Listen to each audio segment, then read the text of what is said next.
زمانہ قدیم میں جب دنیا مختلف تہذیبوں کا گہوارہ تھی، دور دراز کے ایک سرسبز علاقے میں ایک قوم آباد تھی جسے اصحاب الرس کے نام سے یاد کیا جاتا ہے۔ انہیں اصحاب الرس اس لیے کہا جاتا تھا کہ لفظ رس کے معنی دفن کرنے کے ہیں، اور اس قوم نے اپنے نبی کو زندہ دفن کر دیا تھا۔ یہ قوم 12 گاؤں میں آباد تھی جو ایک نہر کے کنارے واقع تھی۔ یہ نہر مشرقی علاقوں میں بہتی تھی اور اس زمانے میں اس سے زیادہ صاف اور میٹھے پانی والی کوئی اور نہر موجود نہیں تھی۔ ان کی بستیاں انتہائی آباد اور خوشحال تھیں۔ یہ وہ قوم تھی جس نے ایک عظیم الشان صنوبر کے درخت کو اپنا معبود بنا رکھا تھا۔ اس درخت کو شاہ درخت کہا جاتا تھا۔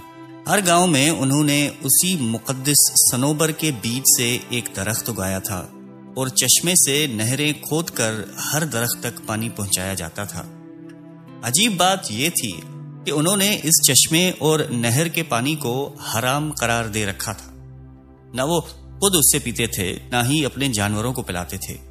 اگر کوئی شخص یہ پانی پینے کی جرت کرتا بھی تو اسے موت کی گھاٹ اتار دیا جاتا تھا، کیونکہ ان کا عقیدہ یہ تھا کہ یہ پانی ان کے معبودوں کی زندگی ہے۔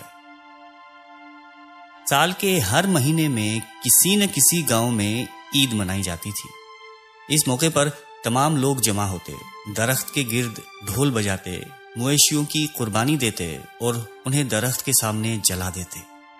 جب قربانیوں کا دھواں آسمان کی طرف بلند ہوتا تو وہ سجدے میں گر پڑتے۔ اس وقت شیطان درخت کی شاخوں کو ہلاتا اور تنے سے بچے کی آواز نکال کر کہتا کہ میں تم سے راضی ہوں، اے میرے بندو، خوش رہو اور چین سے زندگی گزارو۔ یہ سن کر وہ خوشی سے دیوانے ہو جاتے، شراب نوشی کرتے اور رات دن موسیقی میں مست رہتے۔ سال میں ایک بار جب مرکزی گاؤں کا تہوار آتا تو تمام بستیوں کے لوگ وہاں جمع ہوتے۔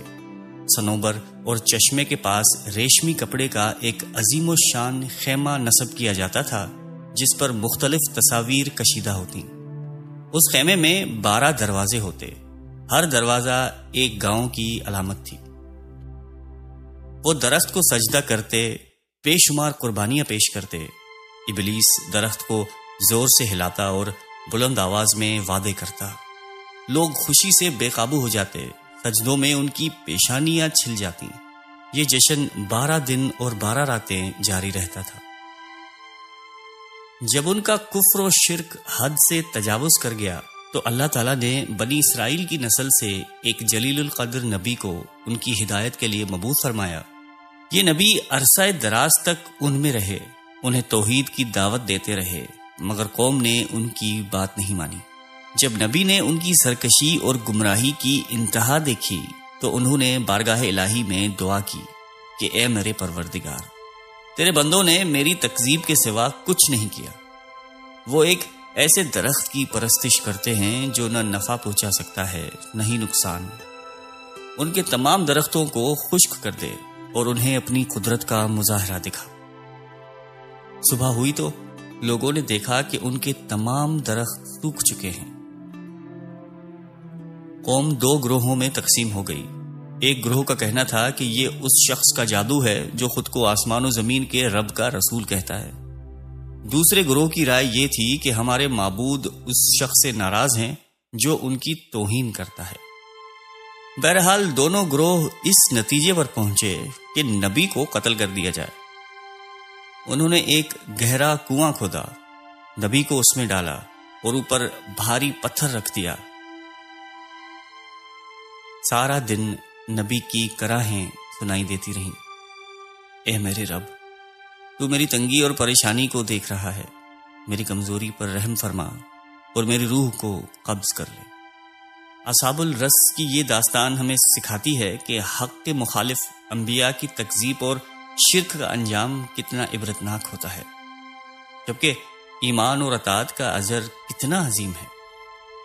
اللہ تعالیٰ مجھے اور آپ کو قلب سلیم عطا فرمائے اور قرآن اور حدیث پہ چلنے کی توفیق عطا فرمائے۔ آمین۔